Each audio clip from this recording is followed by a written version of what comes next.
আমি যখন থানায় গিয়ে যাকে আমি ভালোবেসেছি তার নামে আমি লিখছি দ্বিতীয়বার সম্পর্কে জড়াই, সেখানেও আমাকে কথা শুনতে হয়েছে এই সমস্ত কিছু নিয়ে। ভবিষ্যৎ আমি বাঁচতে চাই ভালোভাবে, তাই এখনো আমি নিজে লড়ে যাচ্ছি।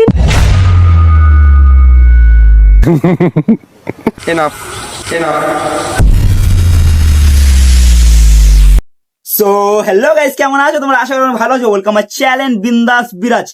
কি ভেবেছিলে অ্যাকাউন্ট সাসপেন্ড হয়ে গেছে তো আর কামব্যাক হবে না?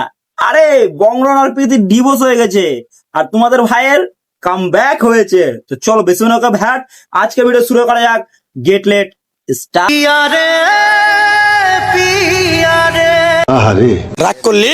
আমার যে এক্স ছিল সে তো এক নম্বরের নির্লজ্জ। কি বলছো প্রীতি? তোমার এক্স কোনটা? ওই ফেদা পড়াটা? মানুষ আমাকে তোতলা বলে, তা আমার বিশ্বাস করে বিন্দু মাত্র খারাপ লাগে না। আরে এই ফেদা পড়া চোদা যে যেরকম তাকে তো সেটাই বলবেন। তোতলা বলে। ও আচ্ছা, তোকে তোতলা বলে ডাকলে খারাপ লাগে? তাহলে ঠিক আছে গাইস, এরপর থেকে আর একে তোতলা বলবে না, তোতলা চোদা বলবে। সবসময় তো তোমরা ব্লগ দেখোই, কিছু কথা তো আমার শোনো। আমার কথা বলার লোক নেই। কেন গো, তোমার কথা বলার কেউ নেই কেন? বংরন ও সে তো পাহাড়ে গিয়ে গেঁজা টেনে টেনে অনেকদিন। বংরন অনেক আগেই মারা গেছে। যারা আমার পাশে ছিল তারা এক গল্প 5-10 বার করে শুনে নিয়েছে। এখন আমি নেক্সট বার যদি আবার শোনাতে চাই তারা আমার কাছে টাকা চায়। এতদিন প্রীতি ম্যাডাম তার গ্রামের বন্ধু বান্ধবদের মাথা খেয়েছে, আর এখন আমাদের প্রেম করবে তোমরা আর গচ্চা দেখাও।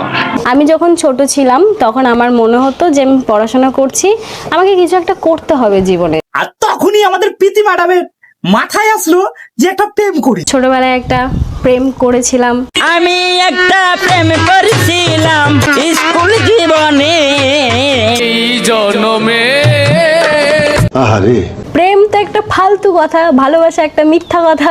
আর বলছি প্রীতি, এই কথাগুলো তখনই বেরোয় যখন পিছনের দিকে 48 ফিটের বাঁশ খায়। আর বাঁশ যতক্ষণ না খাবে ভালোবাসার মানে অনেক পৃষ্ঠা আসে। ভালোবাসা হলো একটা বই। আর ভুলবো যাবো যে হলো একটা পৃষ্ঠা। চোখের জলে ভাসিয়ে দিলাম। আর কান্না করো না প্রীতি, তুমি যদি হও সৎ তাহলে এই কলিযুগে এসে এই অসুর দুটার হবে বধ। প্রতিবার বললি যেতে হবে।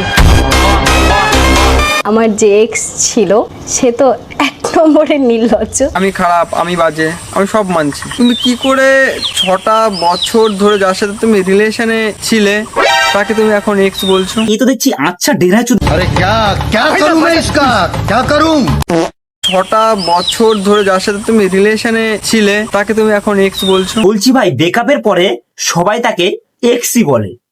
বলছি তুই ছোটবেলায় কি গু খেয়ে মানুষ হয়েছিলি বে? আমাকে এক্স বলেছো, আমার বিন্দু মাত্র খারাপ লাগেনি। খারাপ লেগেছে যে প্রীতি কেন একে ছিনার বলেনি। তো চলো কোনো ব্যাপার না, প্রীতির হয়ে আমি বলে দিচ্ছি, হ্যাঁ ছিনার। দিন চোদন চলবে এখন। আমার যে এক্স ছিল সে তো এক নম্বরের নির্লজ্জ। এখন আমার ডিপিটা দিয়ে রেখেছে। সে মানুষটা তো একবার বললে ডিপি চেঞ্জ করার কথা। আরে ডেরাচুদা পাগল, তোর কি মাথায় বুদ্ধি নাই? তোর সাথে ব্রেকআপ হয়ে গেছে, তুই ওর সাথে থাকা ছবি কিভাবে ডিপিতে ঠিক আছে, ওই মানুষটা যখন বললো ডিপির কথা, ডিপি থেকে সরিয়ে দেবো, চাপ নেই। এই খেপাচুদা, তোর ভিডিওটা তো আপলোড করার 7-8 দিন হয়ে গেল, কই এখন তো ডিপিটা চেঞ্জ করিস?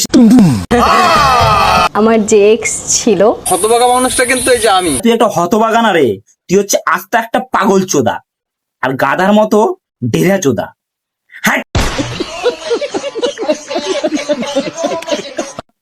সো হ্যালো গাইস, আজকে আমাদের ভিডিওটা এখানে শেষ করলাম। ভিডিওটার কোন পার্ট তোমাদের সব থেকে বেশি ভালো হয়েছে কমেন্টে জানাও, আর এই ভিডিও যদি পার্ট 2 চাও তাহলে সেটাও তোমরা কমেন্টে জানাও। তো চলো দাদার ভিডিও দেখতে থাকো, হাসতে থাকো আর বাঁচতে থাকো। তো চলো দেখা হচ্ছে নুই কুনু সিরিজে, নুই কুনু পার্টে। Bye bye. बाउंड्री से बार बॉल गिरेगी और फील आनी नागासाकी है। दिल चोरी नहीं करते लूट